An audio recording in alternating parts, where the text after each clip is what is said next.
Hello friends, नमस्कार। T books में आपका स्वागत है। फ्रेंड्स, कल हम लोगों ने ध्येय आईएएस की जो प्रैक्टिस सेट था उसमें 50 एमसीक्यू सॉल्व किए थे। आज भी 50 एमसीक्यू देखेंगे। ठीक है, तो चलिए स्टार्ट करते हैं। निम्नलिखित कथनों में से कौन सा असत्य है? उत्तर प्रदेश की गुरु पूर्णिमा उत्सव ऋषि व्यास से संबंधित है। राष्ट्रीय जैविक खेती केंद्र गाजियाबाद में स्थित है। कालपी नगर गंगा नदी के तट पर स्थित है। महाराष्ट्र क्षेत्रफल में उत्तर प्रदेश से बड़ा है। तो कौन सा सत्य इसमें बताइए? काल राष्ट्रीय जैविक खेती केंद्र कहाँ है? गाजियाबाद में है।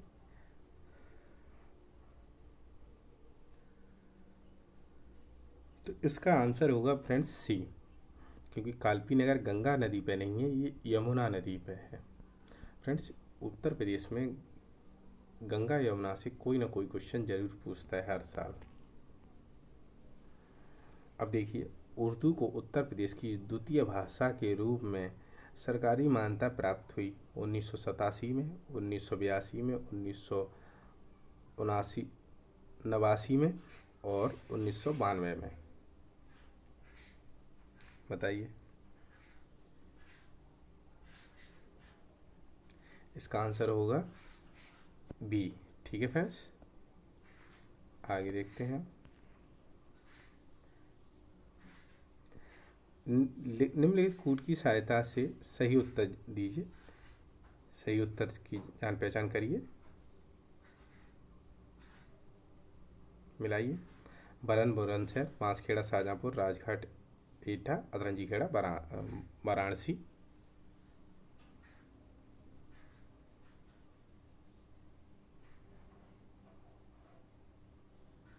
तो फ्रेंड्स, इसका हो गया अतरंजी खेड़ा। खेड़ा कहाँ है? एटा। राजघाट बनारस में है। बरन बुलंदशहर में और बासरखेड़ा शाहजहाँपुर में है। तो इसका आंसर क्या होगा? सी।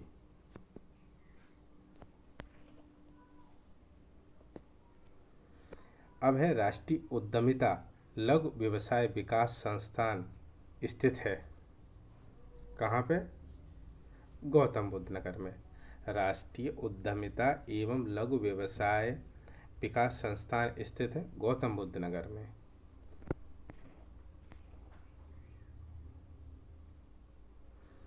कौन सी उत्तर प्रदेश की पेयजल परियोजनाएं हैं? Gomti barrage, Lavkush barrage, Gokul barrage.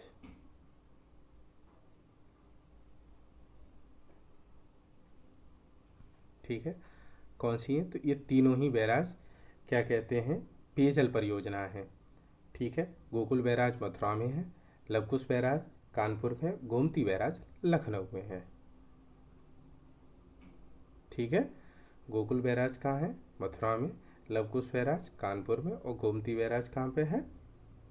Lucknow में। अब देखते हैं नेक्स्ट। वे कृषक जिनके पास 2 हेक्टेयर से कम भूमि है उन्हें सीमांत कृषक कहा गया है। उत्तर प्रदेश के शस्य जलवायु क्षेत्रों की संख्या 9 है क्या? तो बताइए, ए बी सी डी कौन सा होगा?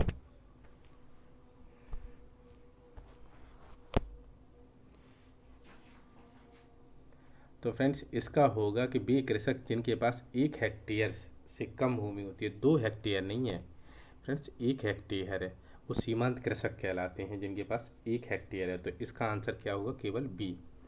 ठीक है, ध्यान रखिए, इसका आंसर क्या होगा? बी, क्योंकि उत्तर प्रदेश में शस्य जलवायु क्षेत्रों की संख्या 9 है और ये करेक्ट आंसर है।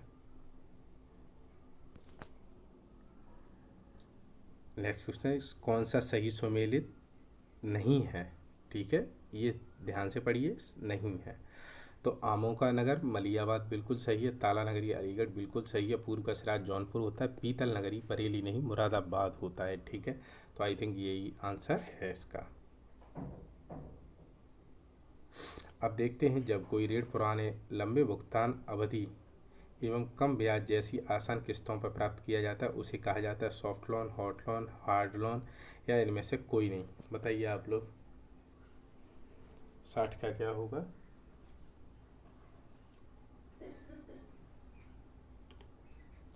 तो फ्रेंड्स, सॉफ्ट लोन होगा। इसका आंसर क्या होगा? Soft loan.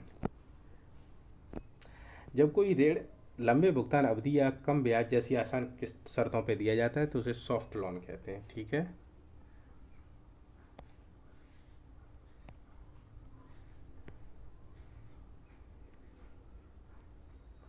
अब है इनमें से कौन सा सही है, तो देखते हैं। राष्ट्रीय मत्स्य विकास बोर्ड हैदराबाद, राष्ट्रीय अंगूर प्रसंस्करण बोर्ड पुणे, राष्ट्रीय जूट बोर्ड बेंगलुरु। अब इनमें से कौन सा सही है, तो केवल 1 2 2 3, केवल 1 3, उपरोक्त सभी।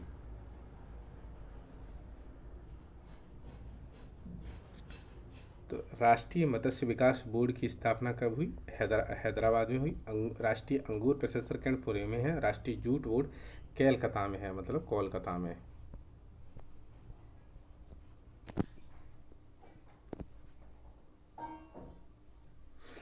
निम्न में से किस वर्ष राष्ट्रीय निवेश निधि की स्थापना हुई, 62 का, तो बताइए। 2005 में, मार्च 2007 में, जनवरी 2010 में, मार्च 2010 में।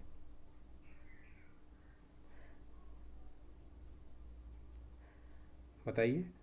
आर्थिक कार्य संबंधी मंत्रिमंडल समिति द्वारा राष्ट्रीय निवेश निधि की स्थापना 2005 में हुई। ठीक है। राष्ट्रीय निवेश निधि की स्थापना कब हुई, 2005 में। इंपॉर्टेंट क्वेश्चन है, ध्यान रखिए। वित्तीय जिम्मेदारी और बजट प्रबंधन अधिनियम वर्ष 2003 में लागू हुआ, जिसका उद्देश्य था राजकोषीय लाभ हासिल करना, राजस्व घाटा समाप्त करना, मुद्रास्फीति को नियंत्रित करना और राजकोषीय घाटा समाप्त करना।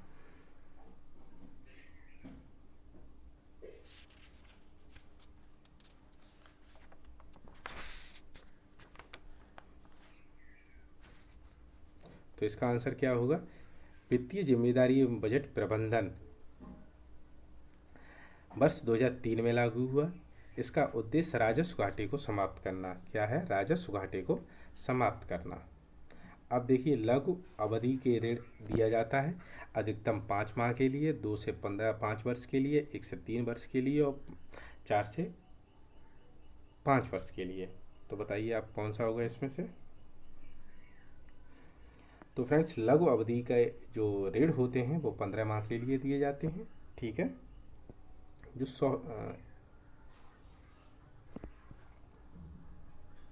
अब है सार्वजनिक उद्यम, पब्लिक इंटरप्राइजेस कौन सी होती हैं, जिनका संचालन निजी क्षेत्र द्वारा होता है, जिनका संचालन नियंत्रण सरकार द्वारा होता है, जिनका संचालन निजी क्षेत्रों द्वारा और नियंत्रण सरकार द्वारा, उसमें कोई नहीं।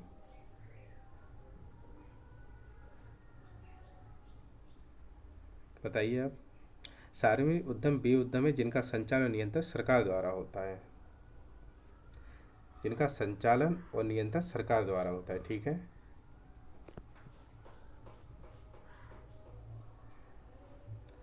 भारत में पूंजी निर्माण के आंकड़े एकत्र करने का कार्य किया जाता है।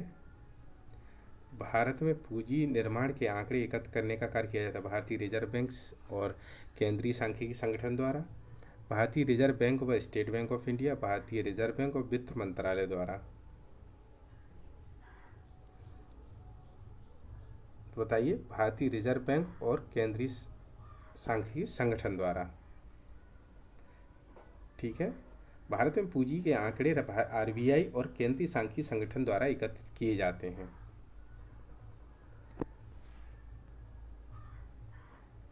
सड़सठ का देखिए, एशियाई bank Tokyo, new development Shanghai, AIIB Beijing और विश्व व्यापार संगठन। तो इसका आंसर क्या होगा, कौन सा सुमेलित नहीं है, बताइए कौन सा सुमेलित नहीं है।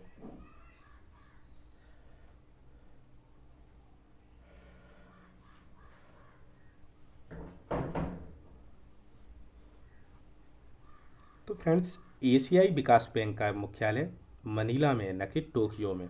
New development Shanghai, AIIB Beijing, विश्व व्यापार संगठन जेनेवा में।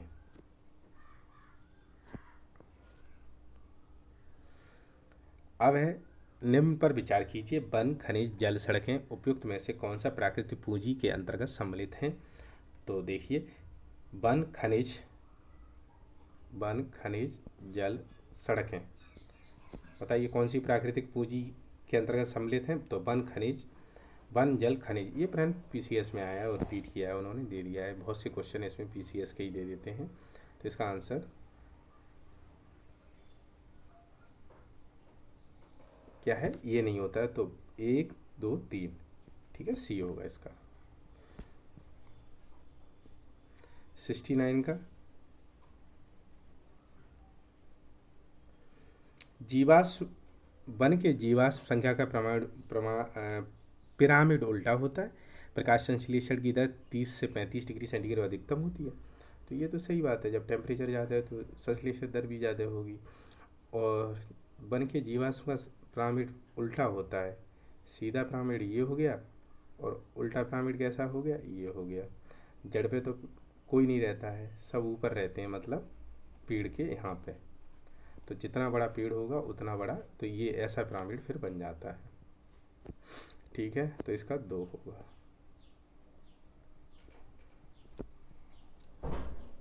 अब है ओडोंटोलॉजी निम्नलिखित में से किस एक के अध्ययन से संबंधित है? तो किससे संबंधित है?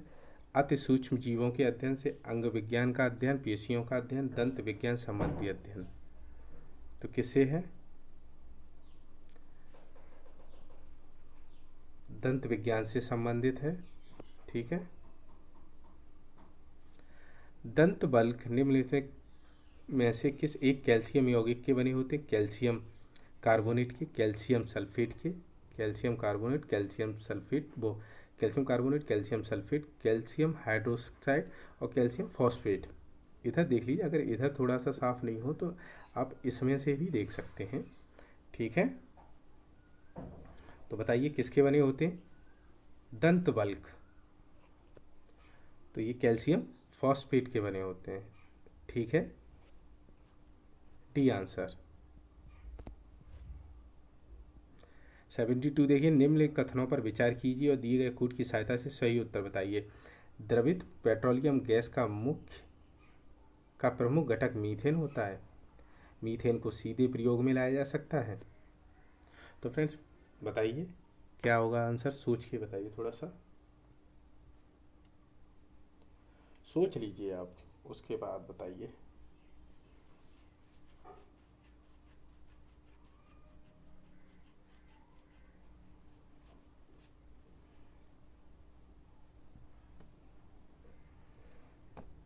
तो इसका आंसर क्या है फ्रेंड? द्रवित पेट्रोलियम क्या होता है जो अपने घरों में जलाई जाते हैं? तो द्रवित पेट्रोलियम प्रोपेन और ब्यूटेन होता है। मीथेन को तो आपने सीधे जलते हुए देखी होगी, जो कोयलों की खदानों में जल रही है। मीथेन को ऑक्सीजन की हेल्प मिल जाती है, वो वहीं जलने लगती है, जहाँ से निकलेगी और ऑक्सीजन मिला वहीं जलना स्टार्ट कर दिया। तो ठीक है, तो इसका आंसर क्या होगा? ए गलत है, आर सही है, ठीक है। क्योंकि द्रवित पेट्रोलियम मीथेन नहीं होता है, मतलब ब्यूटेन और प्रोपेन होता है, जो घरों में हम लोग यूज़ करते हैं।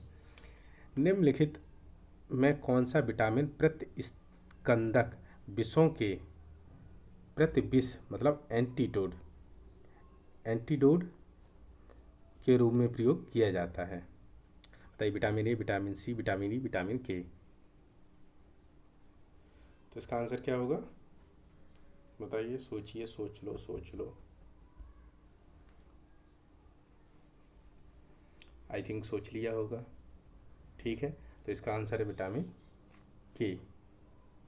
निम्नलिखित वन्यजीव अभयारण्यों में से कौन सा एक सफ़ेद भालू, ठीक है, वाइट बियर, तो जल्दापारा, घटप्रभा, दाचीगम और मेरीन पार्क। तो फ्रेंड्स सबसे पहले आपको ये पता होनी चाहिए ये सब हैं कहाँ, तभी आप थोड़ा सा अंदाज लगा सकते हैं, ठीक है। और जिसको क्लियर पता होगा कि जम्मू कश्मीर में दाचीगम है, तो उसका आंसर क्या होगा? सी। तो इसका आंसर क्या है? सी, ठीक है फ्रेंड्स। 75वां देखिए,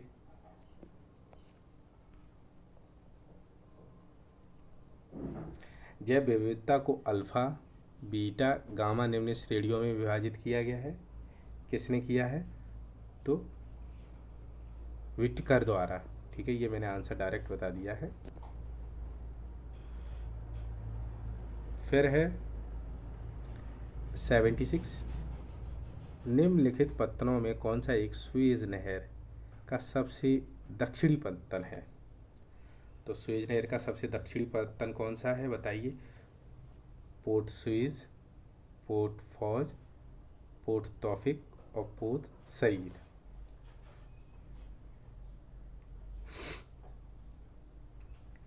तो फ्रेंड्स, सुएज नहर भूमध्य सागर को लाल सागर से जोड़ती है। सुएज नहर किसको? तो ये हो गया मेडिटेरियन सी, अब ये हो गया सुएज नहर, ये हो गया लाल सागर।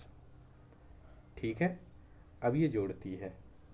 तो सबसे उत्तरी पोर्ट पत्तन कौन सा? पोर्ट सईद है, पोर्ट सईद। दक्षिणी कौन सा है? दक्षिणी पत्तन पोर्ट सुएज है। ठीक है, और मध्य भाग में पोर्ट फौज और पोर्ट तौफिक और इस्लामिया पत्थर हैं। यहाँ पे मध्य भाग में पोर्ट फौज, पोर्ट तौफिक और इस्लामिया है। ऊपर क्या है? पोर्ट सईद, और सबसे दक्षिण में पोर्ट सुएज। ठीक है, तो इसका आंसर क्या हो जाएगा? Port Suez. खाद्य श्रृंखला में चींटी आती हैं प्राथमिक उपभोक्ता की श्रेणी में, द्वितीय उपभोक्ता की श्रेणी में, अपघटक की श्रेणी में, ए और बी दोनों की श्रेणी में। तो बताइए, फूड चेन में, in the food chain art come under, बताइए प्राथमिक उपभोक्ता की श्रेणी में तो देखो फूड चींटियाँ अपघटक की श्रेणी में तो होती हैं, लेकिन ये प्राथमिक उपभोक्ता भी होती हैं। ठीक है, तो इसका डी आंसर होगा। प्राकृतिक स्रोतों में वैश्विक मीथेन उत्सर्जन का सर्वाधिक भाग उत्सर्जित होता है। फ्रेंड्स, 78 का आंसर आप लोग खुद दीजिए, कमेंट में बताइए। कमेंट में देते तो है नहीं आप लोग, पर यह है कि अगर देना चाहें तो बता देना। इसका आंसर मैं नहीं बता रहा हूँ आपको, तुक्का लगा के जैसे भी आप बताना चाहो वैसे बता सकते हैं हम। इजी क्वेश्चन है। ठीक है, आप आंसर दीजिए इसका। नेक्स्ट क्वेश्चन देखते हैं। ठीक है फ्रेंड्स, 78 का आंसर दीजिए आप लोग। वर्ष 2011, ठीक है, कि जनगणना के अनुसार न्यूनतम जनघनत्व वाले 3 जिले क्रमशः हैं। तो 79 का क्या है? ए ललितपुर, सोनभद्र, हमीरपुर, सोनभद्र, हमीरपुर, ललितपुर, ललितपुर, हमीरपुर, सोनभद्र, ललितपुर, महोबा, सोनभद्र। कौन सा होगा 79 का? तो ललितपुर, सोनभद्र, हमीरपुर। ठीक है, ललितपुर, सोनभद्र, हमीरपुर। वर्ष 2000 की जनगणना के अनुसार उत्तर प्रदेश में महिला साक्षरता में कानपुर नगर की साक्षरता लखनऊ से अधिक है। उत्तर प्रदेश में न्यूनतम महिला साक्षरता वाला जिला बलरामपुर है। बताइए। तो फ्रेंड्स, ये तो सही बात है कि पहला तो सही है इसका, और न्यूनतम साक्षरता में जो साक्षरता है वो श्रावस्ती की है, श्रावस्ती की। ठीक है, न्यूनतम साक्षरता उत्तर प्रदेश में कहाँ है? श्रावस्ती। तो केवल एक ही सही है इसमें।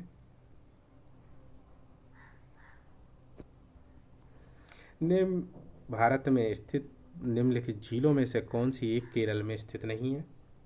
तो बताइए, बेमना झील केरल में, पेरियार झील में, अष्टमुदी झील केरल में, और कुलेरू केरल में है का? तो कुलेरू फ्रेंड्स कहाँ है? यूपी में है, मतलब आंध्र प्रदेश में। ठीक है, इसका डी आंसर हो गया। अब आइए इधर, निम्नलिखित में से किस एक स्थान पर भारतीय प्रतिभूति एवं विनिमय बोर्ड सेबी का क्षेत्रीय कार्यालय नहीं है? तो बताइए आप लोग कहाँ कहाँ नहीं है?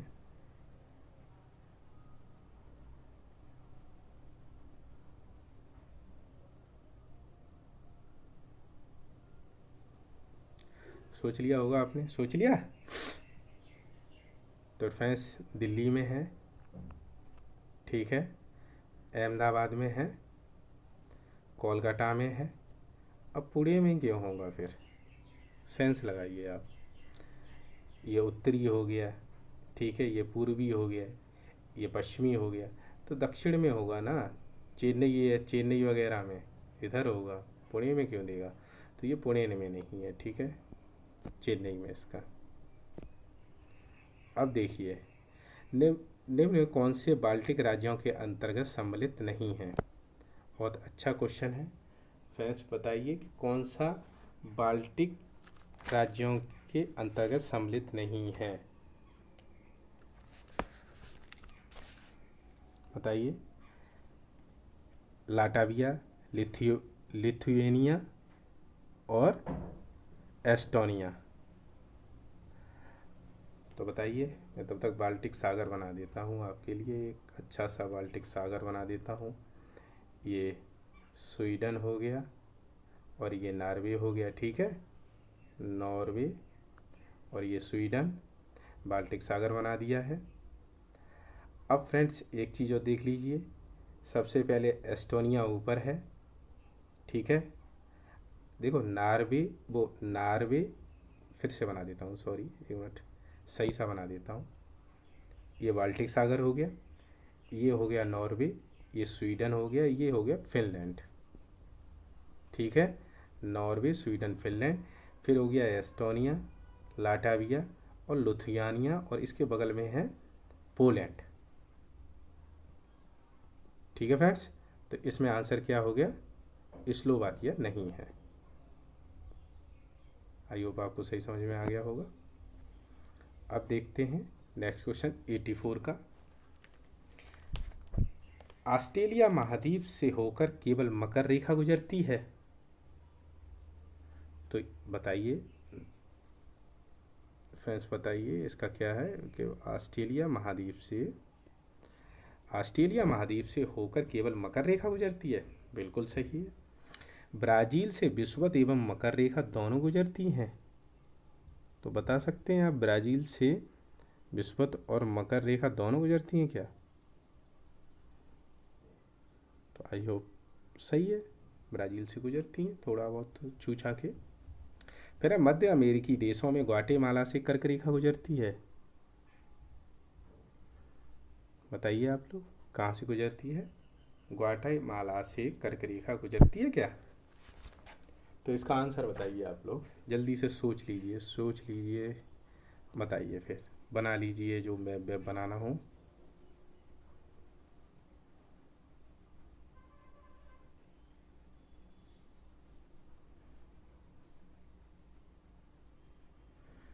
तो फ्रेंड्स अब आ गया है टाइम बताने का, ठीक है। तो भूमध्य सागरीय जलवायु जो मतलब 84 का क्या होगा कि मध्य अफ्रीकी देश से होकर कर्क रेखा नहीं गुजरती है, ठीक है। फ्रेंड्स देखिए, ये अमेरिका है पूरा,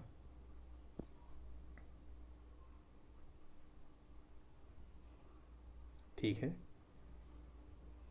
ये अमेरिका है। तो ये मैक्सिको से होके गुजरती है कर्क रेखा, ग्वाटेमाला से नहीं, ठीक है। तो इसका आंसर क्या होगा, 1 और 2 सी। फिर देखिए आइए, कौन सा भूमध्य सागरीय जलवायु वाला एशियाई देश नहीं है। फ्रेंड्स इतना अच्छा क्वेश्चन है कि आप लोग बताइए, सोच के बताइए, भूमध्य सागरीय जलवायु वाला एशियाई देश नहीं है, बताइए।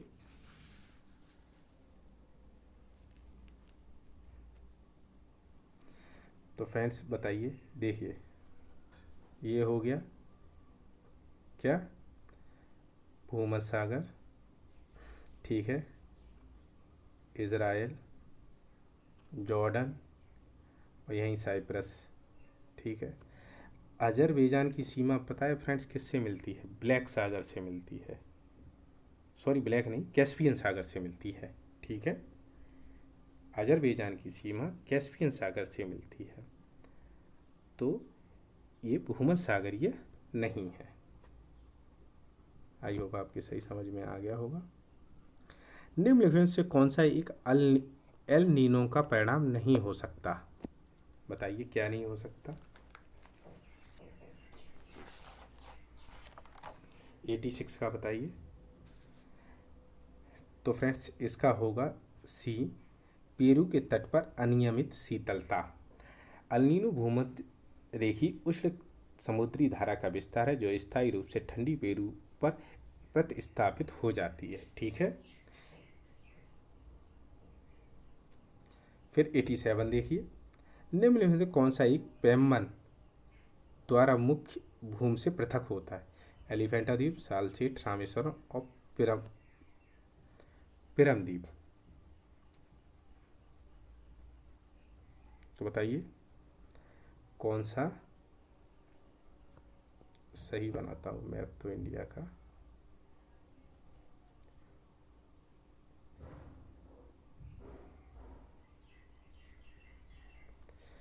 ठीक है, बताइए आप, आपने सोच लिया होगा। तो इसका आंसर है रामेश्वरम द्वीप, और ये प्रीवियस क्वेश्चन में से आया है। अब है, निम्नलिखित राज्यों में किसमें 0 से 6 आयु वर्ग का सर्वाधिक लिंगानुपात पाया जाता है? तो 0 से 6 वर्ष का जो सर्वाधिक लिंगानुपात किसमें है, कहाँ है? केरल फ्रेंड्स, केरल में है, असम में है, छत्तीसगढ़ में और मिजोरम में। कहाँ पे है?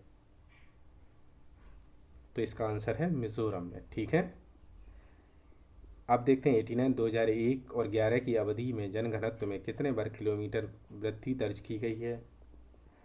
तो कितने की गई है? 57 वर्ग किलोमीटर व्यक्ति पर व्यक्ति किलोमीटर। ठीक है, 90 का देखिए, वर्ष 2011 के दौरान ग्रामीण जनसंख्या में वृद्धि रही है 31, 32, 10, 12।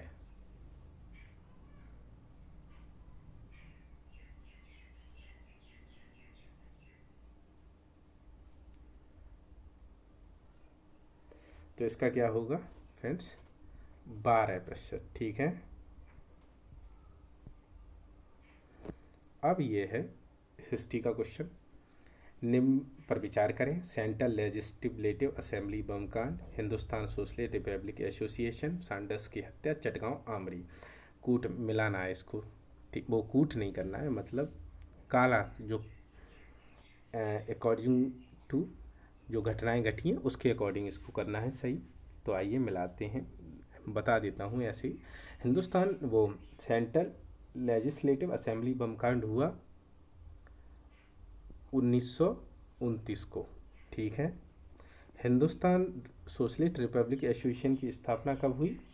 1928 को। ठीक है, सैंडर्स की हत्या कब हुई? 17 दिसंबर अब 1928 को। ठीक है, और चटगांव आमरी रेड 1930 में हुई। ठीक है फ्रेंड्स, तो इसका जो आंसर होगा वो होगा डी। 52वां देखिए, निम्नलिखित में से किसी रिपोर्ट में पहली बार प्राथमिक शिक्षा पर जोर दिया गया? वो है Raleigh commission, Wood despatch report, Hunter commission, Hartog समिति। तो कौन सा है इसमें? Hunter commission. आंसर क्या है? Hunter commission. लॉर्ड रिपेन ने सन 1982 में डब्ल्यू हंटर की अध्यक्षता में एक आयोग गठित किया जिसका उद्देश्य 1954 के बाद शिक्षा के क्षेत्र में प्रगति का मूल्यांकन करना है। इस रिपोर्ट में प्राथमिक शिक्षा पर पहली बार जोर दिया गया। ठीक है,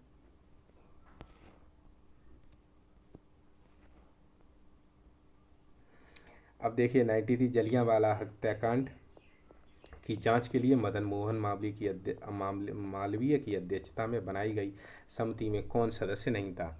मोतीलाल नेहरू, महात्मा गांधी, सी आर दास, अबुल कलाम आजाद।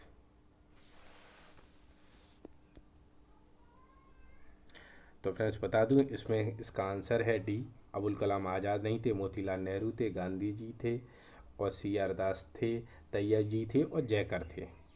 ठीक है, तैयब जी थे और जयकर थे। अब देखते हैं 94, सुरेंद्रनाथ बनर्जी के नेतृत्व में कांग्रेस के कुछ नेता मॉन्टेग्यू चेम्सफोर्ड की सुधार को स्वीकार करने के पक्ष में थे। सुरेंद्रनाथ बनर्जी ने कांग्रेस छोड़कर इंडियन लिबरल एसोसिएशन की स्थापना की। बताइए।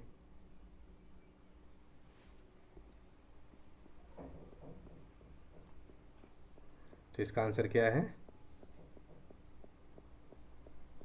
कथन कारण दोनों सही हैं। ठीक है,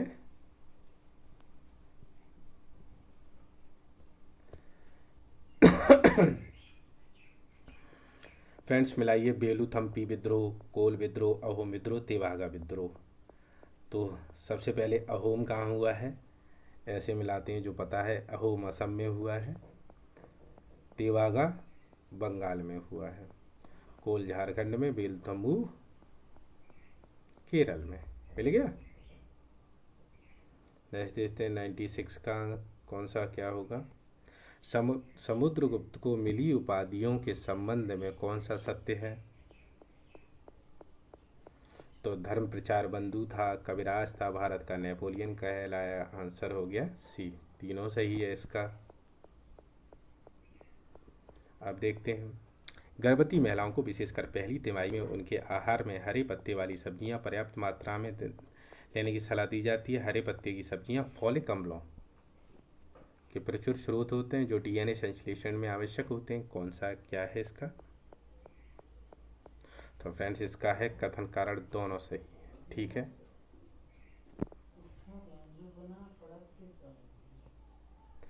निम्नलिखित में कौन सी एक प्रोटीन की कमी होने से हो जाता है। जेरोथेल्मिया, हेमारेजी, क्वासेरकोर और निक्टालोपिया। तो फ्रेंड्स इसका आंसर क्या होगा, क्वासारकोर। ठीक है, क्वासारकोर एक पोषण संबंधी विकार है जो बच्चों में प्रोटीन की कमी से हो जाता है, प्रोटीन की कमी से होता है। ठीक है। ठीक है फ्रेंड्स, आगे देखिए 99 का देखिए, बताइए आप खुद कौन सा बेमेल है। कैल्शियम कार्बोनेट संगमरमर होता है, कैल्शियम कार्बोनेट संगमरमर होता है। सोडियम हाइड्रोक्साइड कास्टिक सोडा होता है, और सोडियम बाइकार्बोनेट बेकिंग सोडा होता है। और कैल्शियम सल्फेट जिसका व्यापारिक नाम जिप्सम होता है, इसको कैल्शियम कार्बोनेट कहते हैं। ठीक है, तो इसका आंसर हो गया डी।